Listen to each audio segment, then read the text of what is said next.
हिमालय की ऊंचाइयों में बसा एक ऐसा गांव जहां प्राकृतिक, सांस्कृतिक और आस्था का अद्भुत संगम होता है।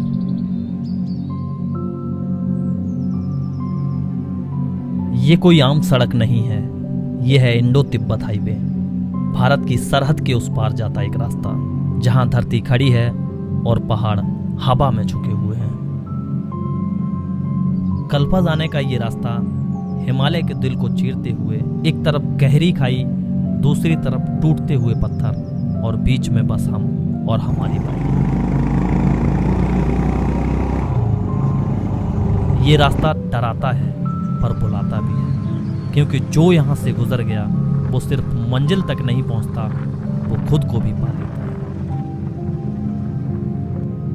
कल्पा एक ऐसी यात्रा जो आत्मा को छू जाती है, जहां बर्फ से ढकी चोटियां आकाश को छूती हैं, जहां हवा में बसी होती है सभ्यता की महक, और जहां हर पत्थर, हर पेड़ एक कहानी कहता है। ऐसा है हिमाचल प्रदेश का ये खूबसूरत गांव कल्पा।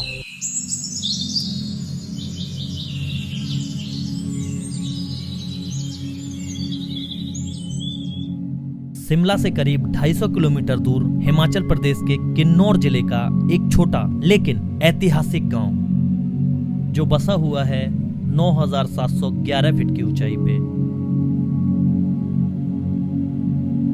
कल्पा के सामने खड़ा है किन्नर कैलाश, भगवान शिव का निवास माना जाने वाला पर्वत। इस पवित्र स्थल की झलक केवल भाग्यशाली लोगों को मिलती है जब बादल अपना रास्ता छोड़ते हैं।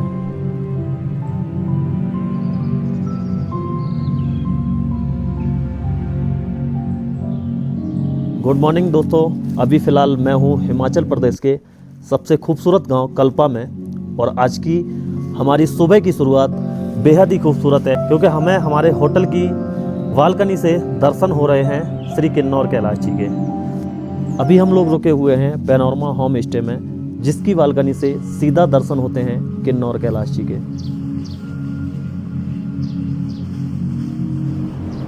आईपीएल तो आप सभी लोग देख रहे होंगे। मैं अगले मैच में सपोर्ट कर रहा हूं आरसीबी टीम को, क्योंकि मुझे मैच का सही समय पता लग गया है। मेरा खुद का एक्सपीरियंस और मैंने दूसरों को भी करते हुए देखा है। मैं अपना खुद का एक्सपीरियंस आप लोगों के साथ शेयर करता हूं, लेकिन एक साथ नहीं, धीरे धीरे। ये गेम होने वाला है बहुत ही ज्यादा जबरदस्त। अगर आप लोग चाहते हैं कि ये गेम और भी ज्यादा जबरदस्त हो, तो मेरे पास आपके लिए एक मस्त ऑफर। पिन कमेंट में एक लिंक है, उस पे जाके रजिस्टर करो, साइन अप करो, और आप लोगों को मिलेगा 1,000 रुपए का वेलकम बोनस, जो कि आपके लिए एक मस्त ऑफर है अपनी किस्मत आजमाने के लिए। तो जल्दी जाओ, पिन कमेंट में है, जाके सबसे पहले रजिस्टर करो, साइन अप करो और अपनी किस्मत आजमाओ।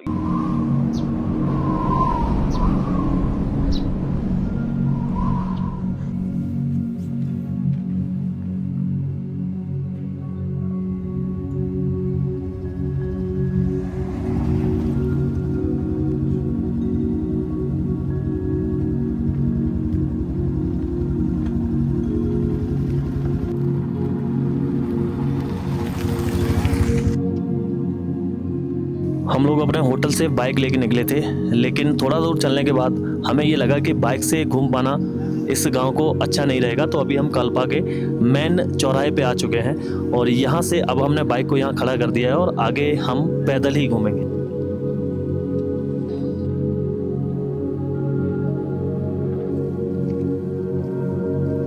यहाँ के लोग सरल हैं, परंपराओं से जुड़े हैं और हर मुस्कान में अपनापन है। कल्पा को सेब की घाटी भी कहा जाता है। किन्नौर के सेब अपने टेस्ट और क्वालिटी की वजह से वर्ल्ड फेमस हैं। किन्नौर में हर साल 15 से 20 लाख सेब की पेटी का उत्पादन होता है। और ये ना, ये हो रही है हमारे किन्नौर के एप्पल की, ताकि बढ़िया से फ्रूट आ सके इसमें और फ्लोरिंग ज़बरदस्त आ सके। अभी फ्लोरिंग का टाइम है। कुछ टाइम बाद आपका मतलब ये सोचो कि आप जून जुलाई में बढ़िया इसमें छोटे छोटे आपके बिल्कुल जैसे खमानी टाइप में हैं, अखरोट टाइप में हैं, उस टाइप में छोटे छोटे आपके फल लगेंगे। धीरे धीरे इसमें फिर बड़े बड़े होते हैं। मतलब आपका ये सितंबर में माल तैयार हो जाता है। अगर इसको कटिंग नहीं करेंगे तो फिर क्या है कि फिर फसल ढंग से नहीं आएगा, तो हमें काट छाट करना पड़ता है यहाँ पे। बाकी इसके अलावा अभी टाइम वैसे तो अब है, टाइम है अभी कटिंग करने का। और दादा आपके पीछे ये जो पेड़ है जिसमें व्हाइट कलर के फूल हैं, ये किसका है? ये जी आपका ये एप्रिकॉट्स, खुमानी। हाँ जी एप्रिकॉट्स का है जी। तो अभी एप्पल पे फूल नहीं आए हैं? अभी बस जस्ट आप ये सोचो कि 10 या 15 दिन का गैप रह गया है, उसके बाद आपको पूरा फ्लोरिंग दिखेगा यहाँ पे। 15 दिन में सारे पेड़ों पे हाँ जी हाँ जी हाँ जी। आप जैसे हमारे नीचे वाले जो एरिया है उसमें तो अभी टोटल फूल आ चुके हैं। यहाँ की वादियाँ, बर्फ से ढकी चोटियाँ, सेब के बागान सब मिलकर एक ऐसी तस्वीर बनाते हैं जिसे शब्दों में पिरोना बहुत मुश्किल है।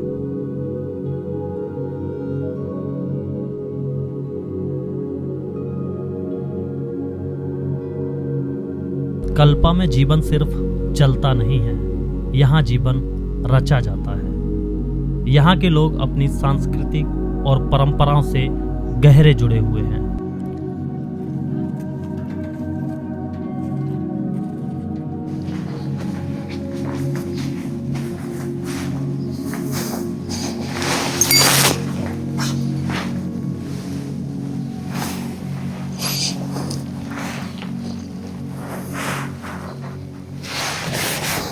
अभी हम पहुंच चुके हैं इस गांव के मंदिर पे, जो मंदिर है श्री विष्णु नारायण एवं नागिनी देवी जी का टेम्पल। इस मंदिर में एंटर करने के लिए आपको कुछ नियम फॉलो करने पड़ते हैं, जिसका पहला नियम है कि आपके सर के ऊपर टोपी होना अनिवार्य है। अगर आपके सर के ऊपर टोपी नहीं है तो आप मंदिर के अंदर नहीं जा सकते। आपके पास टोपी नहीं है तो यहाँ पे बहुत सारी टोपी रखी हुई हैं, उसको लगाने के बाद ही आप अंदर जाएंगे। मंदिर के अंदर कोई भी लेदर की चीज़ ले जाना वर्जित है, तो लेदर की कोई भी चीज़ आप अंदर नहीं ले जा सकते। चलिए अब हम अंदर चलते हैं, दर्शन कराते हैं। कल्पा में सिर्फ भगवान शिव की पूजा नहीं होती, बल्कि यहाँ अपने लोक देवता भी हैं, नारायण देवता और नागिनी माता। नारायण नागिनी मंदिर कल्पा का एक प्रमुख स्थल है, जहाँ हिंदू और बौद्ध परंपराएं साथ साथ जीवित हैं। यहाँ हर पत्थर, हर मंदिर और हर व्रत में शिव और उनके परिवार की आराधना होती है। कहते हैं जब गांव पर कोई संकट आता है तो यही लोक देवता उनकी रक्षा करते हैं। ये हैं कल्पा के देवता जी। यहाँ के स्थानीय लोग इन्हें लेकर दूसरे गांव जा रहे हैं, जहां इन्हें पूजा जाएगा। ये यात्रा लगभग 7 किलोमीटर की होती है। हम बड़े सौभाग्यशाली हैं जो हमें इस यात्रा में शामिल होने का मौका मिला।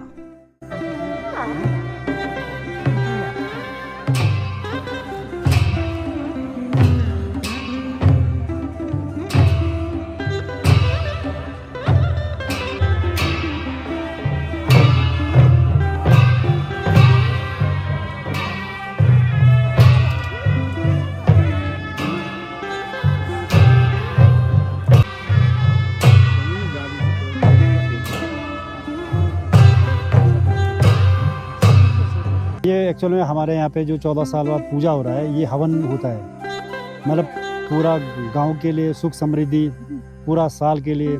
जैसे हमारे पशु है, हम लोग हैं, इंसान है, मतलब जैसे हम लोग पूरे आपका इधर पंगी नाला से आ रहे, इधर रोगी से हो रहे, इनके सुख समृद्धि के खुशहाली के लिए ये पूरा साल भर अच्छा रहे, अच्छा बीते सबके साथ, फसल पूरा अच्छा रहे, इसके लिए हवन यज्ञ किया जाता है।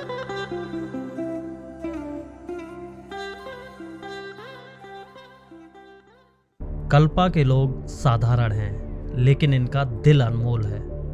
यहाँ के खेतों में मेहनत की महक है, यहाँ के बागों में सपनों की मिठास है। सेब की खेती, ऊन काटना, लकड़ी के सुंदर घर बनाना, सब कुछ प्रकृति के साथ तालमेल में होता है। इस गांव में घूमते घूमते मुझे प्यास लग रही थी, तो मैं बहुत देर से ऐसे किसी पानी की टंकी की तलाश में था जिससे मैं अपनी प्यास को बुझा सकूं।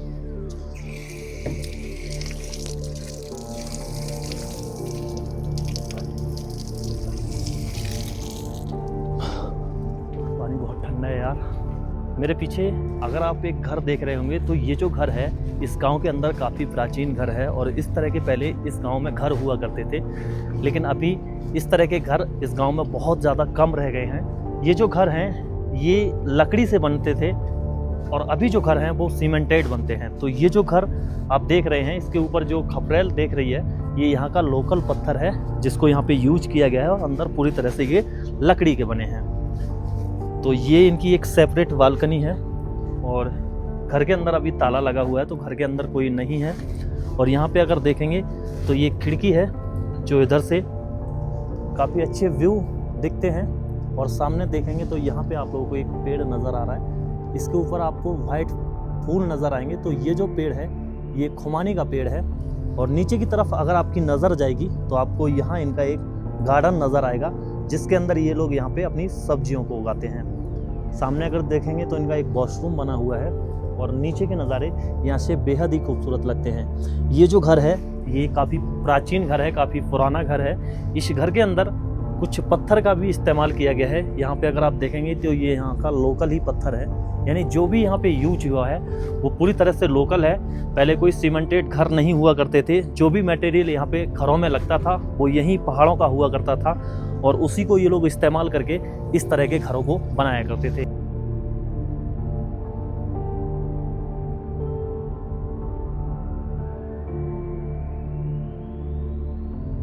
अच्छा, ये जो किन्नौर कैलाश जो सामने देख रहे हैं, हाँ जी, इनकी ये ट्रैकिंग कहाँ से होती है? ये ट्रैकिंग तंगलिंग गाँव से होता है।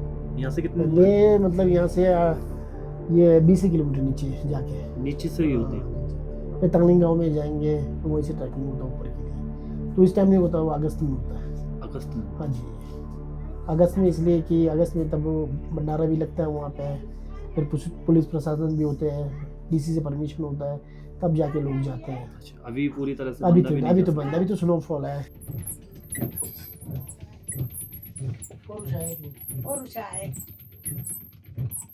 हम ना नूडल्स बनाते हैं, मोमोज बनाते हैं, हम मैदे से नहीं बनाते, आटे से बनाते हैं। स्पेशल आटे से बनता है हमारा। ये बन रहा है नूडल्स। अच्छा, ये नूडल्स बन रहा है? हाँ जी, हाँ जी, ये देखो नूडल्स बन रहा है।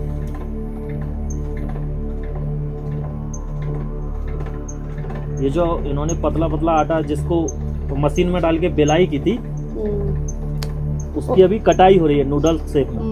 मतलब ये यहाँ पे नूडल्स बन रहे हैं। नूडल्स बन रहा है। हिमालय की गोद में बसा हजारों सालों की कहानियां समेटे यह है कल्पा और यहाँ की सबसे रहस्यमयी और ऐतिहासिक जगह यह है कल्पा फोर्ट। कल्पा फोर्ट सिर्फ एक इमारत नहीं है, यह एक समय की परत है जिसमें इतिहास, आस्था और सांस्कृतिक की गहराइयां छुपी हैं। ऐसा माना जाता है कि यह किन्नौर के राजाओं का एक अहम केंद्र है। ये जो मेरे पीछे आप मंदिर देख रहे हैं ये आदि शक्ति देवी चंडिका का मंदिर है और इसको आदि शक्ति देवी चंडिका का किला के नाम से भी जाना जाता है। वैसे यहाँ के जो लोग हैं इसको कल्पा फोर्ट के नाम से जानते हैं। ये जो है ये कल्पा जो विलेज है उसके बिल्कुल बीचों बीच बसा हुआ है और सबसे ज़्यादा हाइट पे है। तो आप कल्पा विलेज में कहीं पे भी होंगे ये आपको वहाँ से नज़र आएगा। आप लोगों ने कल्पा की और भी कई सारी वीडियो देखी होंगी तो उसमें सबसे ज़्यादा जो हाईलाइट किया जाता है वो यही किला है और इसका जो नज़ारा है बेहद ही खूबसूरत है और शाम के समय सनसेट का नज़ारा यहाँ से बहुत खूबसूरत लगता है जब एक तरफ हरियाली है और दूसरी तरफ बर्फ़ के पहाड़ हैं। तो ये मंदिर बहुत प्राचीन है। कहते हैं कि ये मंदिर इस गांव के बसने से पहले का है।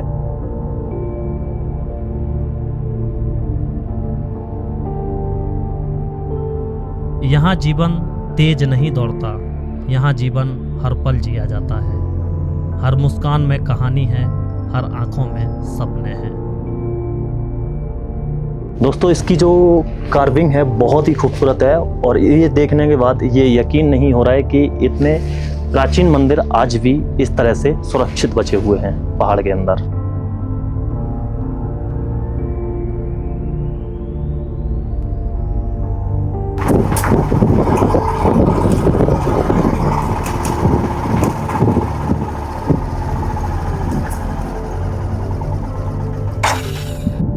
पीछे कुछ गांव वालों ने हमें बताया कि आगे एक गांव है रोगी, आप उधर जाके भी आइए और रास्ते में ही एक सुसाइड पॉइंट पड़ेगा तो उसको भी ज़रूर से कवर करें। हालांकि हमारा ऐसा कोई इरादा नहीं था लेकिन जब रास्ते में पड़ेगा तो हमने कहा एक बार देख तो लिया जाए। तो ये यहाँ पे सुसाइड पॉइंट है।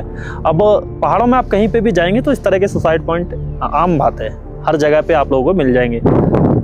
सुसाइड पॉइंट इसको बोलते क्यों है, क्योंकि ये एक खतरनाक सी यहाँ पे एक मोड़ है इस तरफ से, और ये जो जहाँ पे हम अभी हैं ये यहाँ नीचे अगर आप देखेंगे तो बहुत ही डेंजर एक खाई है, जो नीचे से यहाँ से अगर खड़े होके भी देखोगे ना तब भी डर लग रहा है। तो कूदने की यहाँ से किसकी ही हिम्मत होगी, और जिसको भाई सुसाइड करना ही होगा तो पहाड़ों में वो कहीं से भी कूद के कर सकता है, कोई एक निश्चित जगह तो होती नहीं कि उसको वहीं पे जाके सुसाइड करना है। तो इसीलिए ऐसी जगहों का नाम सुसाइड पॉइंट रख देते हैं, क्योंकि यहाँ एक बहुत ही तीव्र मोड़ है जिससे कोई भी अगर आप वाहन लेके आते हैं तो वो आपको अपने कंट्रोल में लाना है। अगर आपका कंट्रोल फेल हुआ तब आपका सुसाइड हो सकता है, ऐसा है। तो आगे जो गांव है उसको बोलते हैं रोगी विलेज। तो जो लोग कल्पा घूमने के लिए आते हैं वो उधर भी जाते हैं, आगे थोड़ी सी दूरी पे वो विलेज है, गांव है। चलेंगे उस गांव को भी थोड़ा सा विजिट करेंगे। हालांकि अभी शाम हो चुकी है, तो मैं तो पूरा कैब वैब लगा के आया था। मैंने कहा अभी भाई ठंडी यहाँ पे बढ़ चुकी है, क्योंकि ऊपर अगर देखें ना इस तरफ जो पहाड़ है उस पर पूरी तरह से अभी बर्फ है और ठंडी ठंडी यहाँ पे हवाएं चल रही हैं।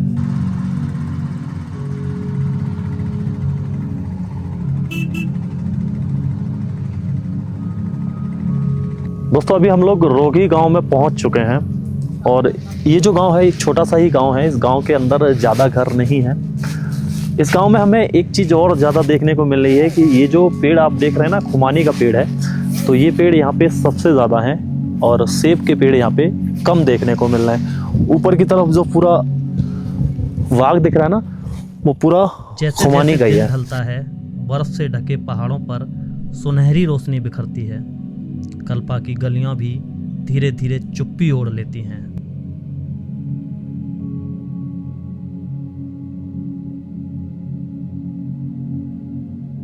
मैं जब यहाँ से वापस लौट रहा हूँ तो मेरी जेब भरी नहीं है, मेरा दिल भरा है, सुकून से, शांति से और उन मुस्कानों से जो शायद कहीं और ढूंढने से भी नहीं मिलेंगी। कल्पा सिर्फ एक जगह नहीं है, कल्पा एक एहसास है।